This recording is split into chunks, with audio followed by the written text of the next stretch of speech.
Question है यदि ए एक वर्गाव्यू है और ए स्क्वायर बराबर एक, तो ए प्लस आई का होल क्यूब माइनस 7a होगा।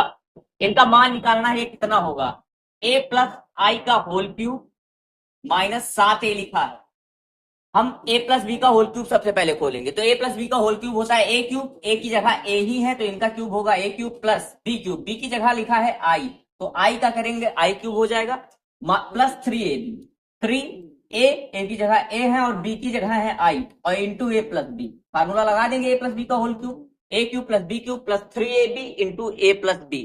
आगे क्वेश्चन में लिखा है माइनस का 7a, माइनस 7a लिख देंगे।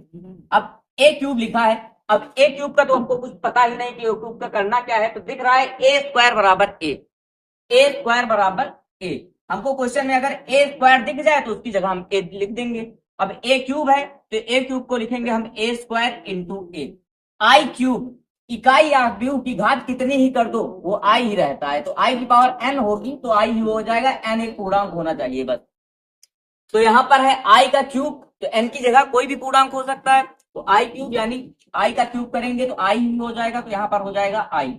3 लिखे हैं ए आई, ए आई इकाई आव्यूह का किसी से गुणा कर दो, किसी आव्यूह से, तो वही आव्यूह बन जाता है, यानी ए का आई से गुणा कर देंगे तो ए हो जाएगा, और ब्रैकेट में लिखे ए प्लस आई माइनस का 7a।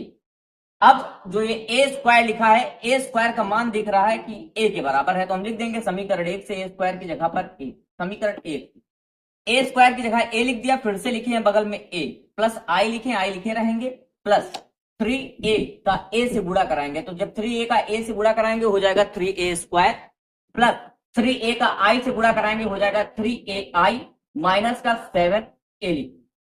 अब a का a से गुणा कराएंगे फिर से हो जाएगा a स्क्वायर प्लस i लिखा है और यहां लिखे हैं 3a स्क्वायर। अभी बताया गया कि कहीं भी a स्क्वायर दिख जाएगा उसकी जगह a लिख देंगे, फिर से समीकरण 1 से a स्क्वायर की जगह पर a रख देंगे, तो a स्क्वायर की जगह a लिख दिया हमने। और अभी ये फार्मूला बताया था कि अगर a यानी किसी आव्यूह का i से गुणा कर देते हैं इकाई आव्यूह से तो वही आव्यूह बचता है, तो a का जब i से गुणा करेंगे तो a हो जाएगा, तो यहां भी 3ai a बन जाएगा माइनस 7a लिखा है।